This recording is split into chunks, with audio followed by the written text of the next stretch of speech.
जब तुम चने कुकर में चढ़ाकर मेरे पास आई थी तब रसोड़े में कौन था?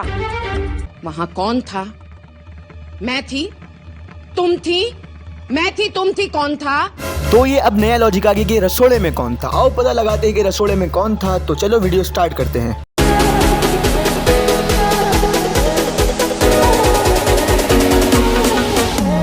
रसोड़े में कौन था? तो रसोड़े में कौन था ये एक मिस्ट्री बन के रह गया है और मैं आपका पीके व्लॉगर, पीके जासूस आया हूँ इस मिस्ट्री को सॉल्व करने। तो आइए चलते हैं इस मिस्ट्री को सॉल्व करते हैं आज।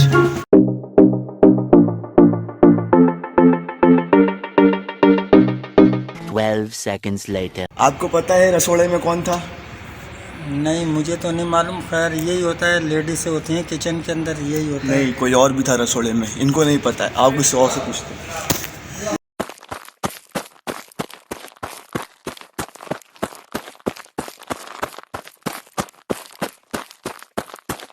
Few inches later. तो आइए इनसे पूछते हैं कि रसोड़े में कौन था। रसोड़े में रसोड़े में कौन था? आप खुद थे? मैं नहीं था रसोड़े में। आप खुद थे? नहीं, मैं नहीं था और ना मेरी बच्ची थी रसोड़े में। मैं फिर भी बताइए कौन था रसोड़े में? समझ रहे हो? समझ रहे हैं वो कौन था? समझ रहे हो? समझ रहे हो आप? समझ रहे हो ना? समझ काफी है। आपको पता है सर रसोड़े में कौन था? मरना तेरे को डर नहीं लगता? 3:28 a.m. आप जानते हैं कि रसोड़े में कौन था? जानते हैं रसोड़े में कौन था?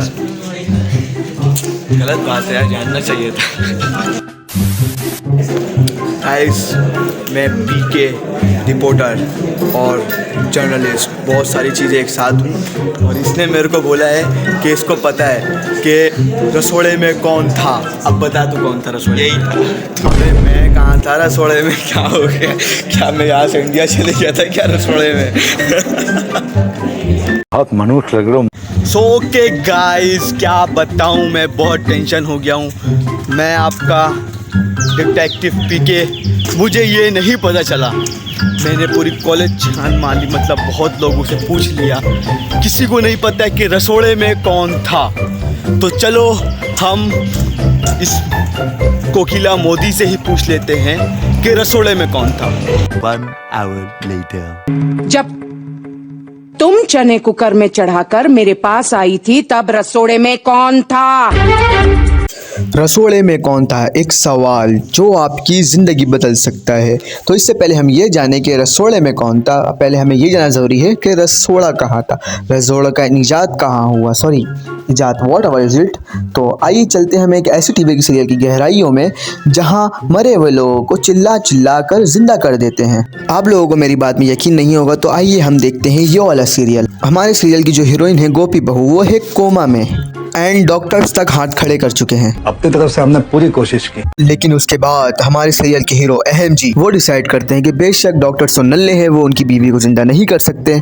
अहम जी ने 50 ईयर्स का कोर्स किया हुआ है, तो उन्हें मरे हुए लोग जिंदा करने आते हैं। एंड उसके बाद अहम जी करते हैं कुछ ऐसा। ये क्या हो रहा है? तारे ज़मीन पर, ये क्या हो रहा है गाइस? ये क्या हो रहा है?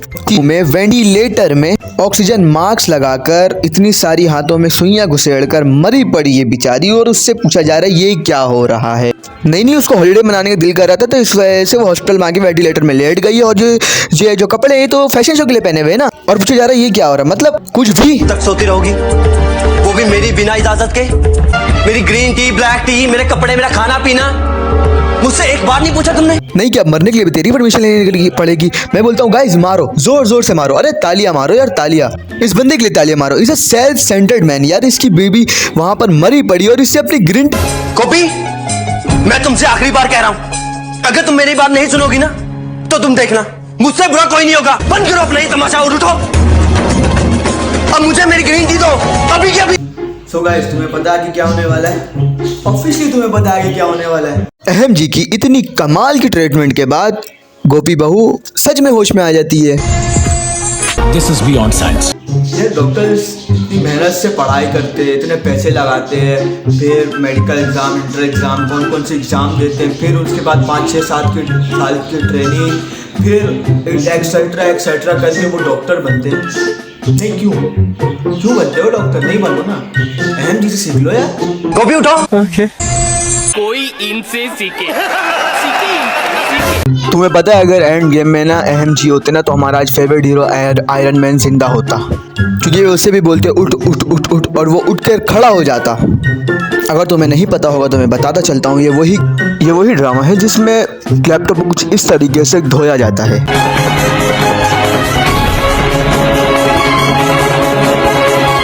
यार इन लोगों ने इस ड्रामा में गोपी बहू को अनपढ़ दिखाया। यार मैं बोलता हूँ कोई भी कितना भी अनपढ़ हो यार उसे ये तो पता होता है कि इलेक्ट्रॉनिक चीज को पानी से दूर रखते हैं क्योंकि वो खराब हो जाती है।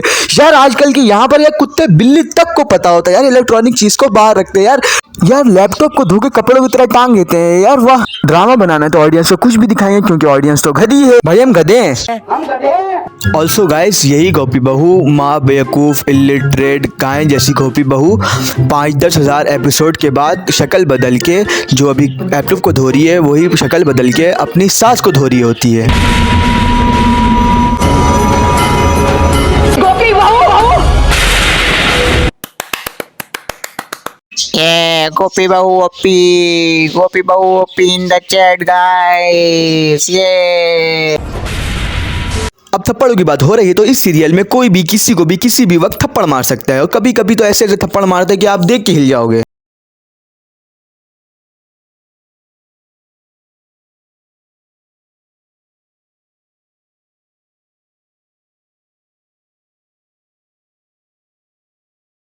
और इतना ही नहीं, कभी कभी तो डांसिंग थप्पड़ भी मारते हैं। और इस सीरियल की सबसे वाहियात बात इसका बैकग्राउंड म्यूजिक।